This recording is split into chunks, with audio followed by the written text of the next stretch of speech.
For 50 years, the Port of Moses Lake has been an integral part of southern Grant County and the city of Moses Lake. It has helped spur economic growth in the county, brought some of the world's most interesting aircraft to the skies above the city, and turned a possible economic disaster for the community into a thriving, bustling facility that regularly adds jobs to the local economy. The Port of Moses Lake celebrated 50 years of operations at the Grant County Airport on July 1, 2016. By the early 1970s, Boeing and Japan Airlines were providing the Port of Moses Lake with revenue. JAL was so involved in the port that the two airline-themed Japanese miniseries were filmed there. In 1972, the Columbia Basin Herald ran a story that there were more aircraft movements at Grant County Airport in 1971 than at London's Gatwick Airport. That was 189,409 movements in fiscal year 1971. Grant County Airport was the second busiest airport in the Pacific Northwest after Boeing Field in Seattle. The airport generated sufficient revenue, and the Port District only levied a tax on the district once between 1975 and 1997. A 1978 editorial in the Columbia Basin Herald said that it's a rare day in this nation when a tax-supported agency doesn't collect the tax because it doesn't need the funds. Big Bend Community College's aviation program at the airport contributed to how busy the port was, but not without problems, as they flew smaller propeller-driven aircraft in an environment dominated by large heavy jets. A Big Bend airplane coming down final approach at about 100 knots, and right behind him was a 747, and we had to make arrangements for the college to move. We designated a part of a taxiway for them to land on to get them away from, because I heard it from Boeing and JAL. Anytime there was a college airplane sitting on that runway or moving on the runway that forced that Boeing and or that JAL airplane to go around, I heard about it. And at that time, they were costing out an operation cost of a DC-8 is $7,000 an hour. And Japan Airlines didn't appreciate having to make a go-around because of that college. So I did have to move the college over out of their way. But there was more to the port than just the runways, taxiways, and hangars of the airport. Economic development was part of the mission of the port, and there were buildings and land going idle that could be used for businesses. The port had hired Dave Bailey as its first economic development manager in 1972. From the formation of the Port of Moses Lake in 1966 to the early 1970s, there wasn't a lot of economic development at the port. Nothing much had happened here. It was a rather quiet period of time as far as industry and all moving in here. Dave Bailey wasn't sure he was right for the job and had started his career in aeronautics. Well, in '65, and in that period, I was just finishing up my college at California State University at San Jose. So I was in the aeronautics program at San Jose, and I graduated in 1967. So during that period of time, the aerospace industry was just exploding. I mean, the San Francisco Chronicle, the want ads in aerospace looked like a phone book. There was so many ads in there. So I was graduating, and I took several interviews, but I wanted to take a look and see what Boeing was going to offer. So the Boeing recruiter was at San Jose State, and for some reason I had some class conflicts and I missed them. So I thought, well, I still want to take this interview. So I called the guy in San Francisco and I said, I'm just graduating out of the aeronautics program. And he says, well, you come on up here. So he says, can you be here at 10 o'clock here on a Thursday or Friday? So I drove up there up to San Francisco, took the interview with him. I told him what my background was. And so he says, okay, just wait here for a minute. Came back in about 10 minutes. So he says, okay, we're going to offer you a job in Seattle working at Renton, which I had no idea what Renton was, but it was a job, so I was pretty happy. So I said, what are we going to be working on? He says, well, we're going to put you in manufacturing engineering on the existing program on the 727 and 707. So I says, well, what's the opportunities over on the SST? Because Boeing was going to be building the SST. And he says, no, you don't want to go into that program. So anyway, I graduated from college. Diane, my wife, and I packed up the car, moved up to Seattle, and I started working in manufacturing engineering or manufacturing production on the 727 and the 707. Well, those airplanes were already in production. I mean, it was just morely maintenance on manufacturing of what was going on. Bailey started working for Boeing in December 1967, but wanted more challenge, and working in flight test gave him the challenge that he wanted. So my supervisor called me in and he says, you know, we've got some openings coming up in flight test over in Seattle. And he said, this will be a good opportunity for you. So you need to take an interview with the manager and see, you know, if you're going to qualify for the project. So there's some very senior engineers in my group also took the interview and said, we don't want to go there. And I thought, well, I couldn't imagine why. But anyway, I took the interview. He says, okay, report to Seattle next Monday. So I was over in flight test, and this is when the 747 was going into flight test and into production. We were also flying and going into flight test on the new 737. So that was in flight test. So there was two big programs, the 747 program and the Boeing 737. So I was in flight test. And that's how I got my started, because I took the interview out of San Francisco. They offered me a job. I also had some other offers from United Airlines, but they didn't pay much money. So I thought, am I going to make this much money at United, or I'm going to make this much more money at Boeing Company? So that was how we decided that we were going to move to Seattle. Flight Test introduced Dave Bailey to the port of Moses Lake. After he was hired by the port, Bailey's job was to bring industry to the port so that the airport wasn't the only operation there. There was a need for more buildings and land, and those were all owned still by the U.S. government. The port had to obtain the buildings and land from the Federal General Services Administration. In 1967, after the GSA got organized, and they divided up everything on the airport in what they called parcels. That's correct. The first thing they put up for sale was the Boeing Complex. I'll always refer to it as the Boeing Complex, and it consisted of the 3 hangars and a considerable amount of property. And, well, our finances were such that we could buy it. So we paid a little over $1.7 million and financed it, and we did pay it off way ahead of time. Our income was such that we could pay it off ahead of time. And so, God, Dave, I hate to think what we had first. Didn't we build all of the concrete that went into a cooling tower? Well, that was later. Did that come later? That came later, but the Well, first tenant that we had in there was Dale Nelson, and he was storing wheat. wheat in there. Dave built a scale, and we put hay bales along the wall. Yep. And we'll never do that again, because I didn't know there was so much dust in wheat. And it attracted rats. Yeah, we did have a rodent problem in there. The challenge was bringing industry to the port of Moses Lake, where very little industry existed. And so the big manufacturers in the area was U&I Sugar, Carnation Company, Basic American Foods. Well, Carnation wasn't even here.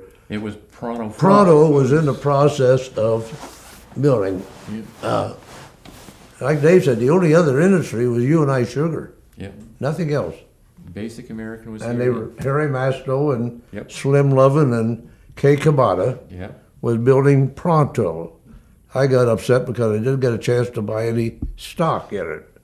There was pressure from the local community saying, "The port is doing really well. You're making a lot of money with Boeing and Japan Airlines. But what are you really doing to promote new jobs in the community?" Dave Bailey would later say.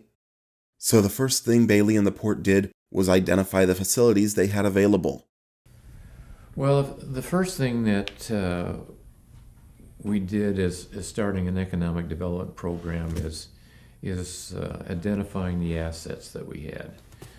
And primarily the big assets that we had was facilities, was the Boeing facility, building 5820 and 5825, which was the paint hangar and the 8-place hangar. So the port was just really going through the process of acquiring those facilities from GSA. So when I came aboard, we didn't own them yet, but we were going in the process of purchasing those facilities from General Services Administration, and then we bought some other property. There was very little help from anyone else in the area of economic development at that time. The Grant County Economic Development Council wouldn't be formed until 1991, so Bailey was on his own.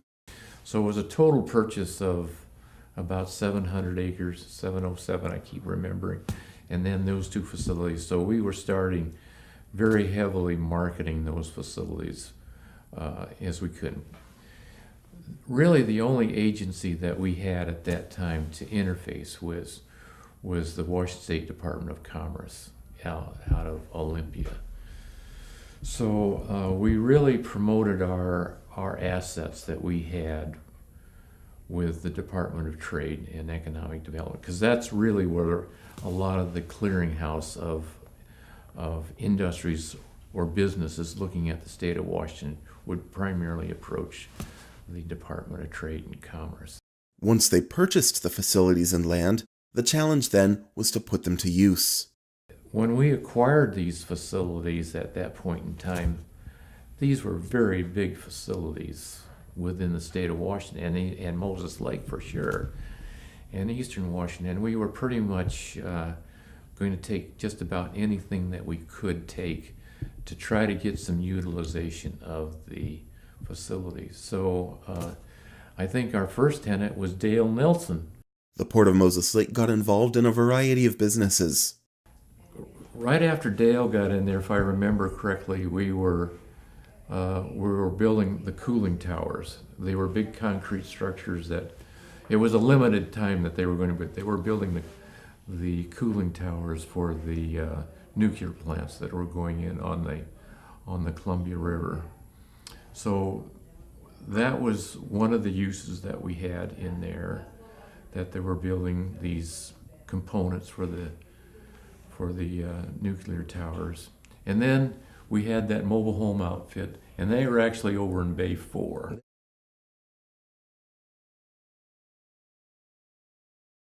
In 1973, the Port of Moses Lake became involved in a unique type of passenger service, shipping cattle by air. The first flight sent 131 living, eating, and manure-producing prime cattle to Japan. The Holstein cattle came by truck from as far away as Idaho. They would be inspected by the U.S. Department of Agriculture and then loaded onto cargo planes for Japan or Korea. At one time, a chartered 747 was used. "That's a lot of cows on one airplane," Dave Bailey said.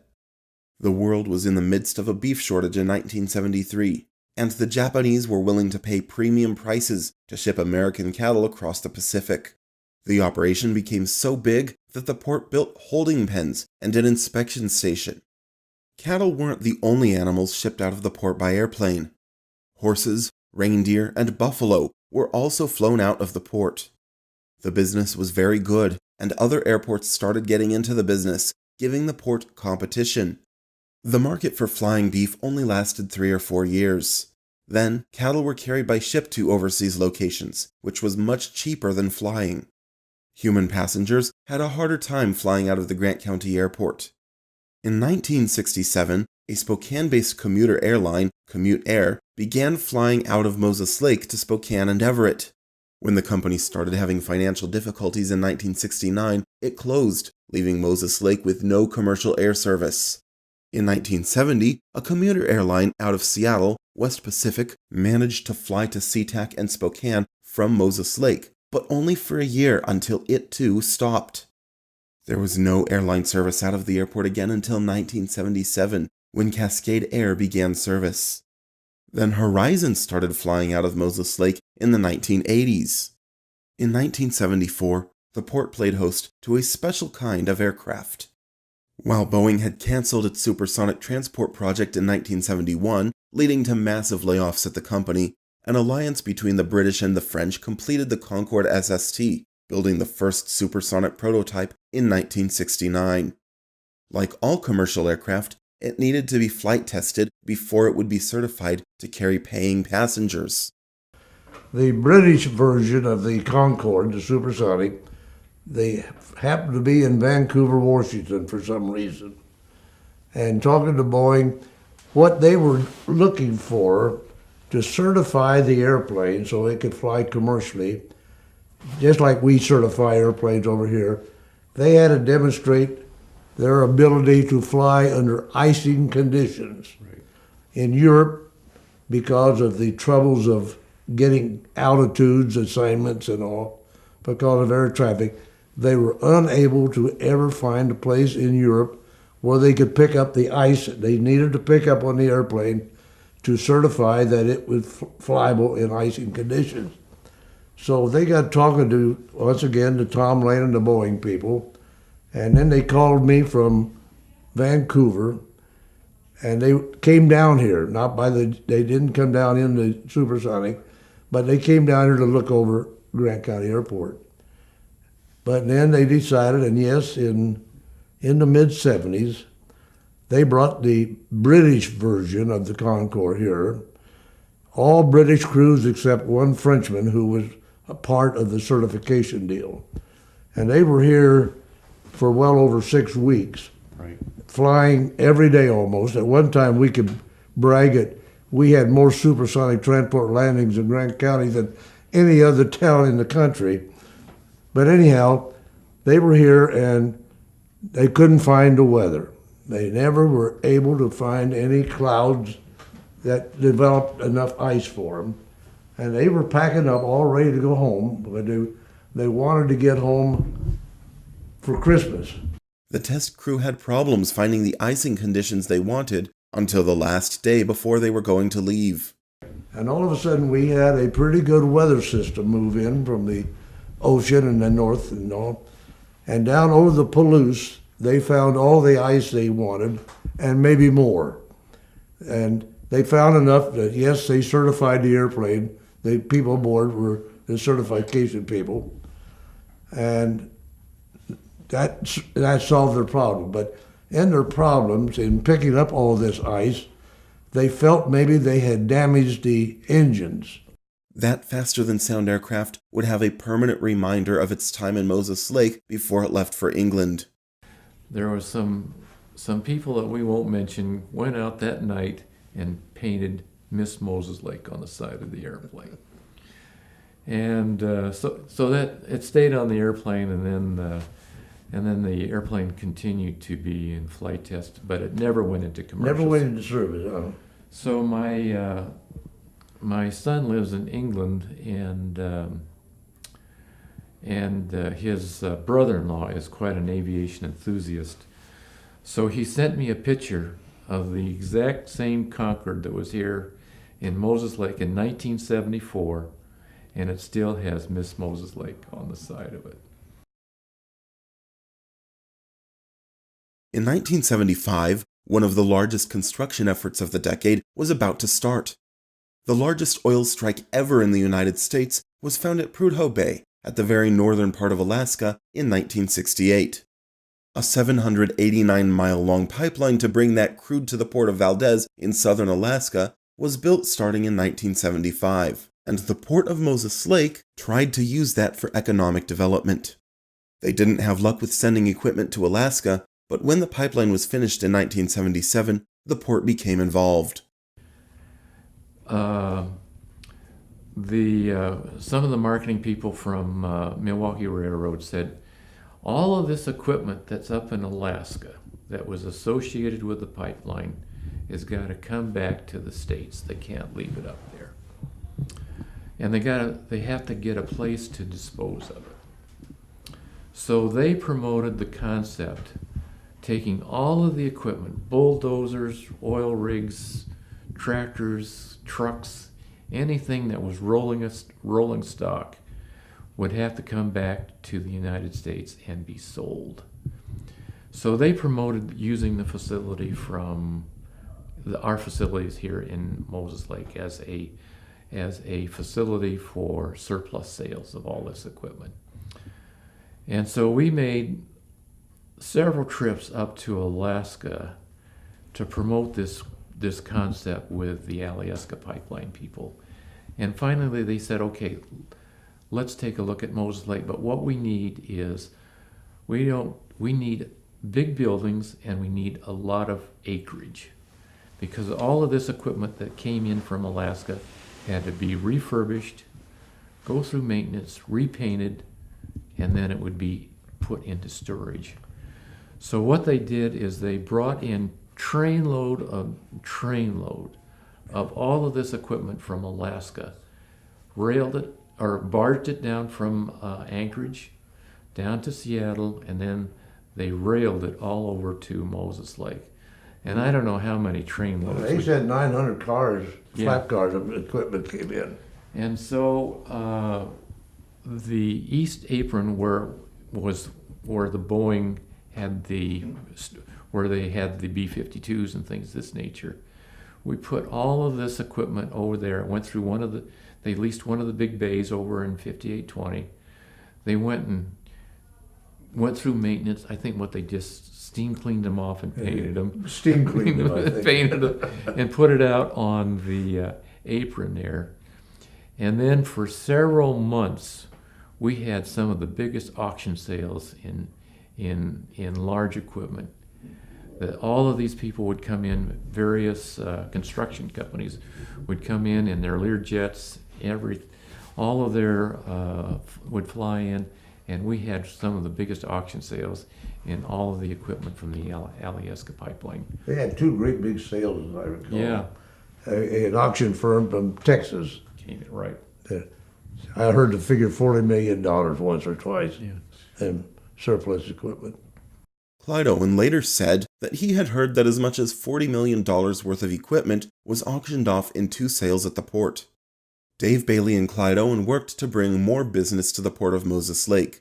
Braco, a manufacturer of potato harvesting equipment, came to the port, employing around 100 people. While potato harvesters were important in Grant County, which grows a large amount of the tubers, it didn't satisfy Owen. He told the Columbia Basin Herald at the time that we'll check out every lead, big or small. Buzzbee, a metal fabricating firm, moved to the port from Ellensburg in 1975 and became, for a while, the port's largest employer with around 120 workers. Well, Buzzbee was operating a facility in Ellensburg, and they were in right downtown Ellensburg, and they were making these post-shipping containers for the shipping lines.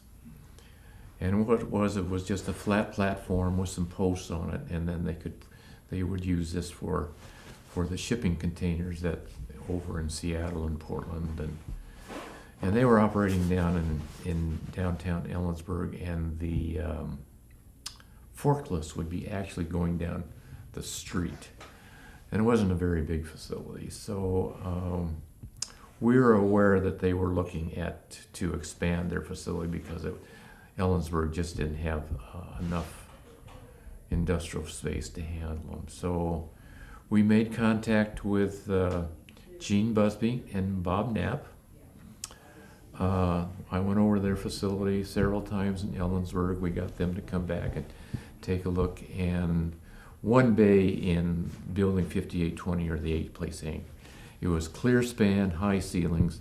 It was great for manufacturing. So we entered into a lease agreement with Buzzbee for Bay 3, I think it was at that time. And they said, well, we only want half a bay. So we thought, well, half a bay. So we decided, okay, we'll just lease them half a bay. But they were using all of it, really. So finally, after I would say within 8 months, they recognized that they had a lot of manufacturing, primarily supporting the Alyeska pipeline project. And so they eventually took the whole bay. And then as business progressed, they took another bay. And eventually they were taking the whole building at one point in time. They were a big manufacturer doing a lot of shipping containers, and then doing a lot of support manufacturing for the pipeline project. Unfortunately, after 9 years, Buzzbee ran into financial difficulties, and the company ceased operations at the port and relocated to a smaller facility on the Wheeler corridor. But there were other businesses, some of them unique, that used the port. We rented the basement of the paint hangar to Jim Abrams, who was the fixed base operator at Soda Fuel. He had a man by the name of Dar Miller working for him that got involved in studying perhaps the production of mushrooms. And so we rented the basement of the paint hangars, we refer to them to grow mushrooms. And they use a lot of horse manure as the basis of growth. They grew the mushrooms in. Compost material, right. We had great big piles of horse manure. Another company that came to the port was called Skeet. It was a self-contained water jet engine in a plastic hull that water skiers could be towed behind rather than by a boat. But the concept failed, and so did the business. It wasn't easy, Bailey said later. I always said there were 10,000 other organizations nationwide that were recruiting just as heavily as we were, and we had a very small budget for economic development.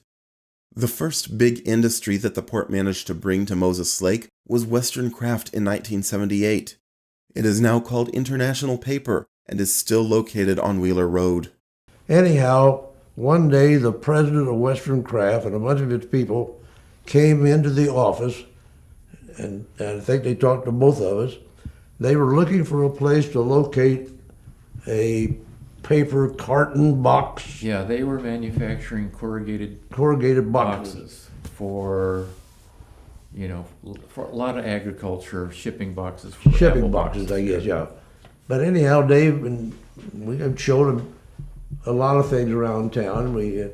And they had decided then on a property where they are now, directly across from U&I Sugar. And they had made their arrangement to buy the thing. They were all set to go. And then all of a sudden they ran into trouble. They couldn't get water. Unfortunately, the site chosen by Western Craft didn't have any water available. The business had decided that they had to locate in Wenatchee because of the lack of water in Moses Lake. That wasn't going to stop Clyde Owen and Dave Bailey. They found a way to make sure the plant had the water it needed. We remembered that in the RCW that governs what a port can do, it's a state law. It said that a port can send or extend utilities to their own property. That's correct. And so, now, someone said I might be getting out of Walla Walla about this time, but anyhow, right next to the property bought by Western Craft was a plot of land for sale. Well, any type of hearing, we bought that piece of land. I went down, a guy by Joe Gavinsky was not the manager yet, it was a guy before Joe. Made arrangement to extend water for the port to our property out of Wheeler. And so, no trouble whatsoever. There's a 6-inch pipeline going out there, and the pipeline terminated right at the edge of our property next to the Western Craft's property. And that's why we have Western Craft here. And after we got the water extended out to our property, we quickly sold.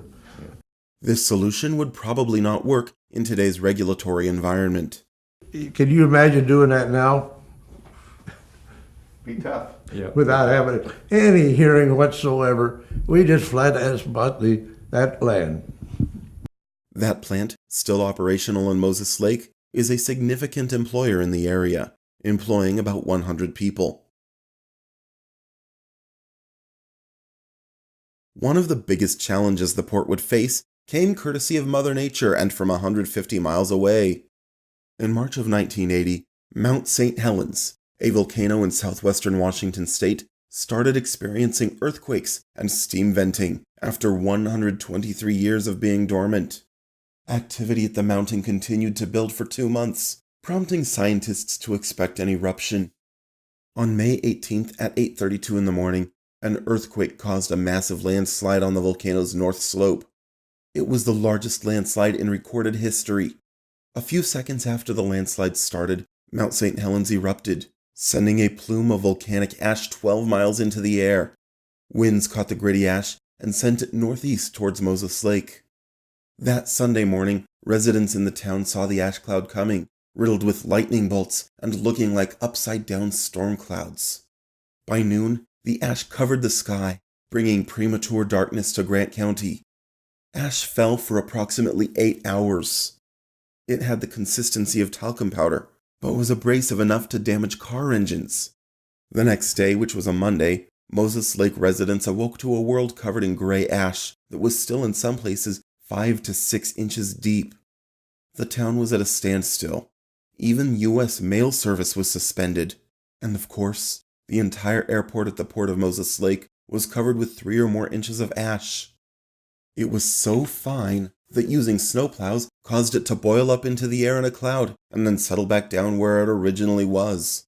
And so nothing happened until the next day. I finally was able to, they came to get me in one of the big fire trucks because you remember nobody could drive. Hell, there wasn't a car driving in Moses Lake by 6 o'clock that night. And I give you a clue, I got down to that airport. Well, first thing they wanted to do, the first cutting of the hay was down. And all the hay guys were scared to death what in the hell was going to happen, and why they wanted to contact Tom Foley, who was the representative of Eastern Washington, but he wanted to fly down here. So we went out in front of the terminal with a road grader or something and just cleared off the depth of the ice was between 4 and 6 inches of the ice. Yeah. Well, here comes Foley flying in a helicopter from Fairchild, and you can't believe the swirling of ice. But we looked at that, and I could see that was well beyond the capability of the Port of Moses Lake, manpower-wise and equipment-wise, to ever clear that ash off. And first, we had no idea how to do it. And so finally, like I say, we recognized I didn't have the manpower or the equipment to do it. I got a hold of Bert McAtee, and you know Bert. Okay, he ran the asphalt plant and the cement plant, right, and he had the equipment, so I got a hold of Bert, and once again, Dennis, on a handshake, no contract, no bid, no nothing, I hired Bert to start clearing off the airfield. And we finally decided he had to treat it just like he did snow. It took some innovative work to clear the volcanic ash from the airport. You wet it down, burn it up, pick it up as it was wet into a dump truck, and then later on, high pressure water, runway sweepers and all, you got the rest of it up. We cleared off enough of the runway right away for Jow to get out of here. And you can't believe the dust that was blown up after the ash on their takeoff. It was amazing. And more or less I said to myself, that is the last we'll ever see of Japan Airlines. Because it was just a big question. What in the hell were you going to do with that ash? While the port worked to clean up the runways and taxiways, Japan Airlines moved its operations to Roswell, New Mexico, and Boeing took its flight testing to Glasgow, Montana, to another closed Air Force base. The Grant County Airport wouldn't open again until June, after hauling away 19 million pounds of ash and burying it on port land. Even then, if the wind blew, ash from beside the runways would swirl around, and the planes themselves caused more problems. The biggest problem we developed was the ash outside of the lights. The wingtip turbulence and the turbulence of the engines and all stirred up that ash. Well, it was in a grass type area where you couldn't get in and scrape it up. So what we finally had to do, we extended irrigation pipeline, sprinkler systems, for 6,000 feet down both sides of the runway, and periodically we would wet that ash down. We continued doing that up until August. And even then, when the plane would take off, we would still you could see the evidence of ash blowing up. Yeah. Even with all the effort to clean up the ash, some incidents with aircraft still occurred. We had the airfield closed, but we were cleaning the runway. Well, here comes a Boeing 707 with Qantas markings. And before we got him stopped, he had started up a taxiway that we had not cleared. And ash was blowing all over the place. Got him stopped. Well, then they questioned, had they done any damage to that airplane? And To the engines, right. there for a while there, I thought maybe the Port of Moses Lake was a proud owner of a 707 with Qantas markings on it. But Qantas made them do a whole lot of checks before they accepted the airplane. Yeah. Some rain also helped with the effort to clear the runways and taxiways. Eventually, the work came down to manual labor, shovels and brooms. While the airport was closed, the port was losing money because there were no landing fees being paid by JAL or Boeing. And since the port charged airlines a penny per gallon of jet fuel on top of its price, it lost that revenue too.